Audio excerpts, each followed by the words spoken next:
भारत माता की, आम आदमी पार्टी, अरविंद केजरीवाल, मंच पे आसीन इस क्षेत्र के लोकप्रिय प्रत्याशी निगम पार्षद प्रेम चौहान जी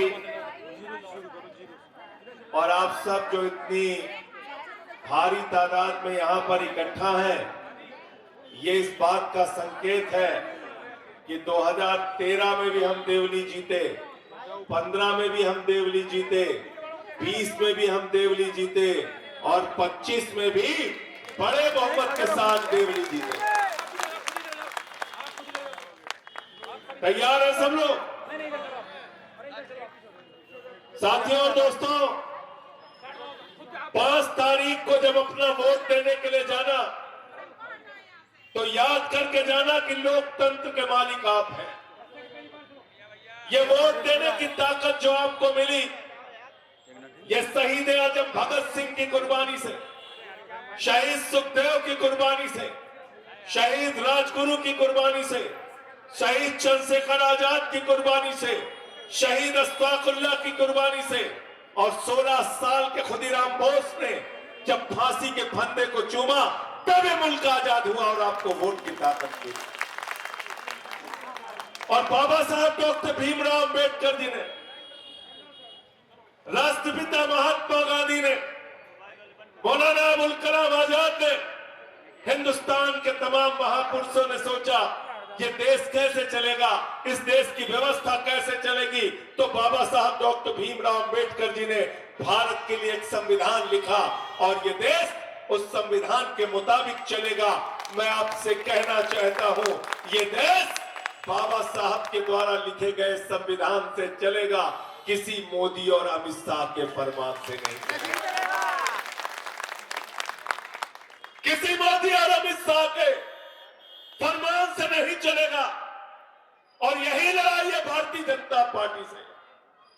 वो चाहते हमारे हिसाब से चलो, हमारे हिसाब से सर झुकाओ, हमारे हिसाब से सो, हमारे हिसाब से जगो, हमारे हिसाब से खाओ, हमारे हिसाब से पहनो। मैं कहता हूं, तुम्हारी इस राजनीति को, तुम्हारी इस गुंडागर्दी को अपने जूते की नोक पे मारते हैं हम लोग। हम तुमसे डरने वाले लोग हैं। गुंडागर्दी से देश को चलाना चाहते हो, तानाशाही से देश को चलाना चाहते हो, देश को लूट रहे हो और देशभक्त बने हो। आज पूरे हिंदुस्तान को लूटने का काम अगर कोई आदमी कर रहा है तो देश का प्रधानमंत्री नरेंद्र मोदी और उसकी पार्टी भारतीय जनता पार्टी कर रही है। हिंदुस्तान का कोयला अडानी को दे दिया, गैस अडानी को दे दिया, बिजली अडानी को दे दिया, पानी अडानी को दे दिया, सड़क अडानी को दे दिया, आकाश अडानी को दे दिया, जहाज अडानी को दे दिया, एयरपोर्ट अडानी को दे दिया, पोर्ट अडानी को दे दिया। भारत की पूरी सरकार और नरेंद्र मोदी अडानी की गुलामी कर रहे हैं और अरविंद केजरीवाल दिल्ली की जनता की सेवा कर रहे हैं। यह बुनियादी फर्क है हमारा। यह अडानी की गुलाम सरकार है देश के अंदर। ये क्या बात कर रहे हैं देशभक्ति की? हमको देशभक्ति सिखाते हैं, यहां आके भाषण दे रहे हैं भाजपाई। एक अरविंद केजरीवाल से लड़ने के लिए, एक छोटी सी पार्टी आम आदमी पार्टी से लड़ने के लिए मोदी आ गया, अमित शाह आ गए, योगी आ गए, सारे मुख्यमंत्री आ गए, सारे केंद्रीय मंत्री आ गए, सारे सांसद आ गए, बीजेपी के सारे गुंडे आ गए, सारे अपराधी आ गए, सारे पैसे वाले आ गए। मैं पूछना चाहता हूं, तुम गुंडागर्दी से अगर दिल्ली जीतना चाहते हो तो दिल्ली की जनता जमानत जब्त करके तुमको बताएगी हम केजरीवाल के साथ खड़े हैं, गुंडों के साथ नहीं।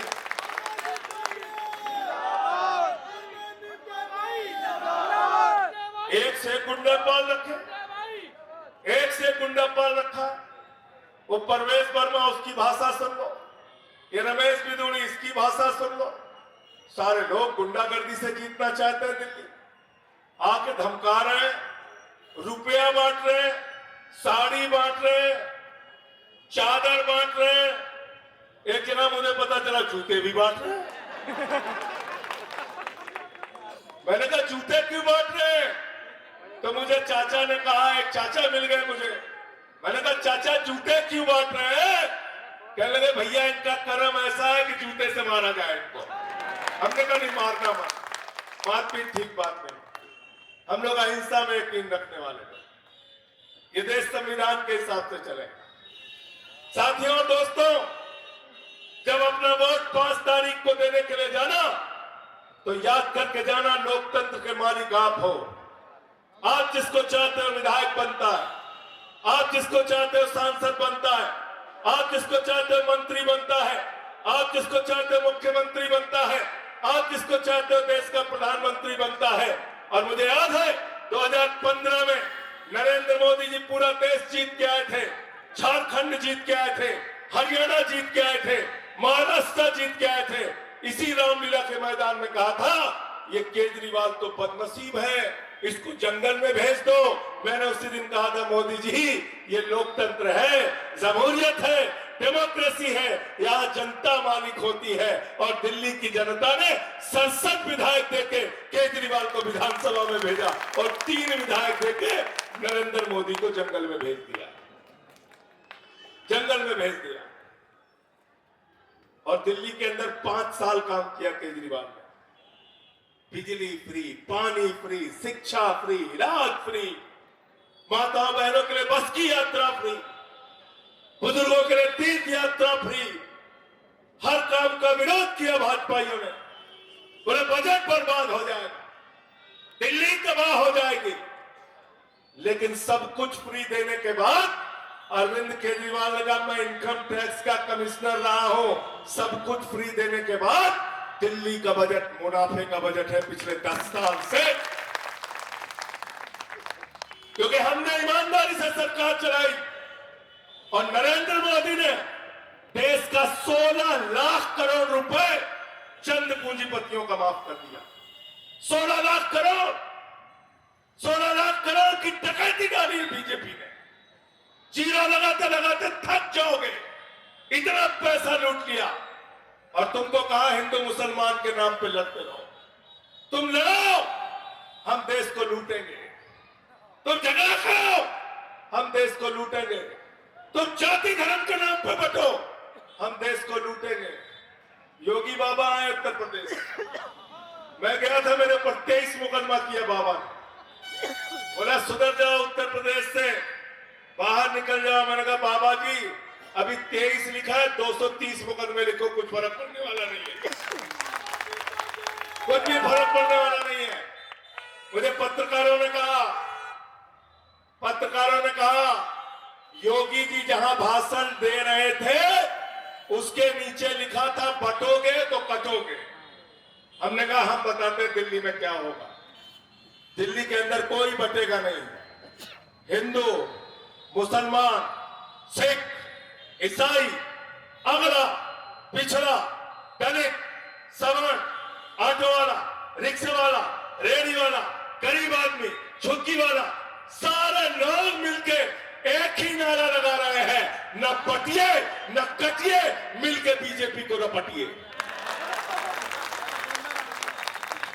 गलत तो नहीं कह रहा हूं, गलत तो नहीं कह रहा हूं। इन गुंडों से डरना है क्या? डरना है क्या इन गुंडों से? इनको हरा के भेजना है, यहां से इनको हरा के भेजना। और क्यों भेजना है? हम जाते हैं सभा में, बताते हैं आपके बच्चों के लिए अच्छे स्कूल बनाएंगे, अच्छे अस्पताल बनाएंगे, संजीवनी स्कीम लाएंगे, बुजुर्गों के लिए तीर्थ यात्रा फ्री कराएंगे, आपकी सड़कें बनाएंगे। ये भी प्रेम चौहान भाषण दे रहे थे, कह रहे थे पानी का इंतजाम करेंगे। एक भी भाजपाई के मुंह से ये सब सुनते हो? वो क्या बोलते हैं? झगड़ा कराएंगे, तुमको लड़ाएंगे, तुम्हारा खून बहाएंगे, हिंदू को मुसलमान से झगड़ा कराएंगे, फिर हिंदू का सिख से झगड़ा कराएंगे, फिर हिंदू का ईसाई से झगड़ा कराएंगे। जब तीनों झगड़ा खत्म हो जाएगा तो फिर हिंदू का हिंदू से झगड़ा कराएंगे, जाट का गैर जाट से झगड़ा कराएंगे, मराठा का गैर मराठा से झगड़ा कराएंगे। वो झगड़ा खत्म हो जाएगा तो ये हमारे पुलिस के जवानों का किसानों से झगड़ा कराएंगे, फिर पहलवानों से झगड़ा कराएंगे। तो मैंने कहा मोदी जी क्यों अपनी पार्टी का नाम भारतीय जनता पार्टी रखे हो? क्यों रखे अपनी पार्टी का नाम? अरे इस पार्टी का नाम बदलो, इसको लिखो भारतीय झगड़ा पार्टी। क्या है बताओ, क्या इस पार्टी का नाम? भारतीय झगड़ा पार्टी। भारतीय झगड़ा पार्टी। इनसे सावधान हो जाओ। हमारे यहाँ बरेली में ममीरे का सुरमा मिलता है, उसमें लिखा रहता है नक्कालों से ये भारतीय राजनीति के मक्कार और नक्काल है। और क्यों मैं कह रहा हूं ये बात, क्यों कह रहा हूं? ये हंसने वाली बात नहीं। सोचो जरा देश को कहां पहुंचा दिया इन बेईमानों, कहां पहुंचा दिया इस देश को। क्या बोला था हमारे नौजवानों से? नौजवानों वोट दे दो, 2-2 करोड़ नौकरी हर साल देंगे। बोला था नहीं बोला था? बताओ। बोला था। गलत तो नहीं कह रहा हूं? गलत तो नहीं कह रहा हूं? 11 साल में 22 करोड़ नौकरी मिल गई क्या आपको? नहीं मिली। मिल गई क्या? गए थे अभी पटना में। यूपी बिहार के कौन लोग हैं यहाँ पे? हाथ उठा के बताओ जरा। सब तो यूपी बिहार के होंगे भाई। गए थे पटना में भी नौकरी मांगने, मार लाठी सबको जेल में डाल दिया। गए प्रयागराज में नौकरी मांगने, मार लाठी सबको वहां भी जेल में डाल दिया। आते दिल्ली नौकरी मांगने, यहाँ पे अमित शाह पिटवा के सबको जेल में डाल देता है। क्यों भाई नरेंद्र मोदी जी, आपने क्या किया देश के नौजवानों के लिए? बोले हम अग्निवीर लेके आए हैं, पकौड़ा तलवा रहे हैं, सबसे पकौड़ा तलो। बोले वो भी तो रेडी पे लग रहे। बोले नहीं, फिर नाली के गैस से चाय बनाओ सब लोग, नाली के गैस से चाय बनाओ। ये हालत की नौजवानों की। क्या करें? 17 साल में सेना के जवान बन जाओ, 21 साल में रिटायर हो जाओ। ये हमारे पुलिस के जवान भैया हैं, इनके यहाँ लोग पहुंचेंगे, कहेंगे भैया नमस्कार। बोले हाँ नमस्कार। बोले आप क्या करते हैं? बोले हम पुलिस में काम करते हैं, दिल्ली पुलिस में। बोले आपका बेटा क्या काम करता? बोले हमारा बेटवा रिटायर हो गया। बाप नौकरी कर रहा है, बेटा रिटायर हो गया। बाप नौकरी कर रहा है, बेटा रिटायर होगा। ये है अग्निवीर योजना, ये है अग्निवीर योजना। क्या ऐसे देश की सीमा सुरक्षित रहेगी? क्या ऐसे रहेगी क्या? ये भारत माता के साथ गद्दारी है कि नहीं है बताओ? ये भारत की सीमा के साथ गद्दारी है कि नहीं है बताओ? आप 4 साल में हमारे सेना के जवानों को रिटायर कर रहे हो।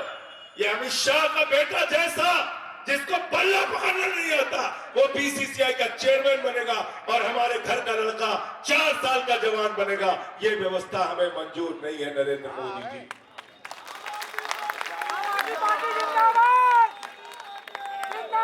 और क्या बोला इस देश के लोगों से? बोले इतना काला धन लाएंगे, इतना काला धन लाएंगे कि हर आदमी के खाते में कितना जमा हो जाएगा? 15 लाख। जोर से बोलिए। 15 लाख। सबको याद है, कोई भूला नहीं है। एक जुमला अभी तक याद है 15 लाख। जुमला है। सबसे ज्यादा नाराज लालू यादव जी थे। कह रहे थे 7 को हमारे बेटा बेटी हम और राबड़ी, सबसे ज्यादा पैसा हमारा आने वाला था, 1 रुपया नहीं भेजा मोदी। 15 लाख। ये हमारी बहनें हैं, इन्होंने अपनी पति से छिपा के 1500 की नोट घर के संदूक में रखी थी कि बेटी की शादी होगी तो ये पैसा काम आएगा, घर में कोई बीमार हो जाएगा तो ये पैसा काम आएगा, छोटा सा घर बनवाना होगा तो ये पैसा काम आएगा। नरेंद्र मोदी जी ने कहा माताओं और बहनों यही तो काला धन है, लाइन में लग के इसको जमा कर वो भी खाली करा दिया। ये हमारे छोटे मोटे व्यापारी बेचारे, इनके पास जो बचत थी 1500 की, किसी के पास 2 लाख रुपए, किसी के पास 1 लाख रुपए, सब जमा करा लिया। ये हमारे कर्मचारी, चाहे वो दिल्ली पुलिस के भाई हो या हमारे जो और भी भाई हैं, उनके सब के लिए उनके पास कर्मचारियों के पास जो बचत थी वो भी जमा करा लिया 1500 की। पैसा गया कहां आपका? आपका सारा का सारा पैसा उठा के पूंजीपतियों को देने का काम नरेंद्र मोदी की सरकार ने किया है। इसीलिए सदन के अंदर मैंने नारा लगाया था, मोदी अडानी भाई भाई देश बेच के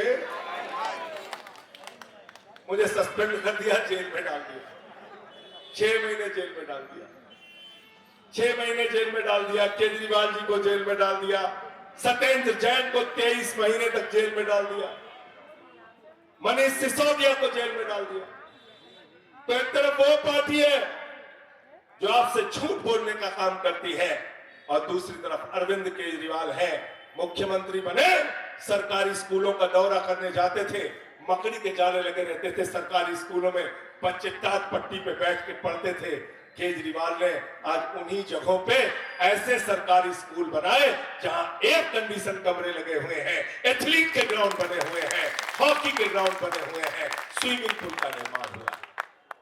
अमेरिका के राष्ट्रपति ट्रंप की पत्नी हिंदुस्तान आई, नरेंद्र मोदी जी ने कहा गुजरात का स्कूल देख लो, उसने कहा नहीं देखना। बोले मध्य प्रदेश का देख लो, उसने कहा नहीं देखना। बोले हरियाणा वाला देख लो, उसने कहा नहीं देखना। बोले उत्तर प्रदेश का देख लो, उसने कहा नहीं देखना। तो मोदी जी ने कहा फिर देखना क्या है? तो कहने लगे हमें केजरीवाल और सिसोदिया का सरकारी स्कूल देखना। पहले लोग कहते थे अमेरिका से सीखो, अमेरिका से सीखो, आज अमेरिका वाला कह रहा है केजरीवाल से सीखो, टोपी वालों से सीखो। हमने मोहल्ला क्लिनिक बनाया जहां 200 तरह की जांच फ्री होती है, दवाएं मुफ्त में मिलती है, अल्ट्रासाउंड मुफ्त में होता है। हमने दिल्ली के अंदर माताओं बहनों के लिए बस की यात्रा फ्री की, हमने बुजुर्गों के लिए तीर्थ यात्रा फ्री की, हमने दिल्ली के अंदर बिजली फ्री किया, पानी फ्री किया, शिक्षा फ्री किया, इलाज फ्री किया, बुजुर्गों के लिए तीर्थ यात्रा फ्री किया, माताओं बहनों के लिए बस की यात्रा फ्री किया और एक ईमानदार सरकार चला के सब कुछ फ्री करने के बावजूद मुनाफे का बजट दिल्ली को दिया, मुनाफे का बजट। और अब क्या स्कीम आ रही है हमारी, बताया कि नहीं सबको? किसने किसने फॉर्म भरवाया है? क्या योजना है हमारी? अरविंद केजरीवाल जी ने कहा है 8 तारीख को मुख्यमंत्री बनने के बाद 2100 रुपए हर महिला के खाते में सम्मान राशि आएगी। जिस घर में 5 महिलाएं हैं 10,500 रुपए उस घर में, उस खाते में जाएगा। एक तरफ नरेंद्र मोदी है जो आपका पैसा खाली कराते हैं, एक तरफ केजरीवाल है जो आपके खाते में पैसा डालते हैं। तय आपको करना है किसको आप बोलते हैं। गलत तो नहीं कह रहा, गलत तो नहीं कह रहा। संजीवनी स्कीम 7 साल के ऊपर के बुजुर्गों के लिए, जिनको कई बार उनके बच्चे छोड़ देते हैं, बाप बूढ़ा हो गया, इलाज क्यों कराऊं, मां बूढ़ी हो गई, इलाज क्यों कराऊं। केजरीवाल ने कहा 1 लाख से लेके 20 लाख तक का भी इलाज होगा तो अरविंद केजरीवाल की सरकार कराएगी। अब मैं अंतिम बात पूछ के आपसे जा रहा हूं, ये बताओ दिल्ली में सरकार किसकी बन रही है? हाथ उठा के बताइए, पीछे तक हाथ उठना चाहिए। किसकी सरकार बन रही है? किसकी सरकार बन रही है? अच्छा एक चीज दूसरी बात बताओ, अगर बीजेपी आ गई तो फ्री बिजली मिलेगी क्या? फ्री पानी मिलेगा क्या? फ्री शिक्षा मिलेगी क्या? फ्री इलाज मिलेगा क्या? ये हमारी बहनों के लिए जो बस की फ्री यात्रा है मिलेगी क्या? बुजुर्गों के लिए तीर्थ यात्रा जो फ्री है वो मिलेगी क्या? मिलेगी क्या? तो वोट क्यों बर्बाद करना है भाई? वोट बर्बाद करना है क्या?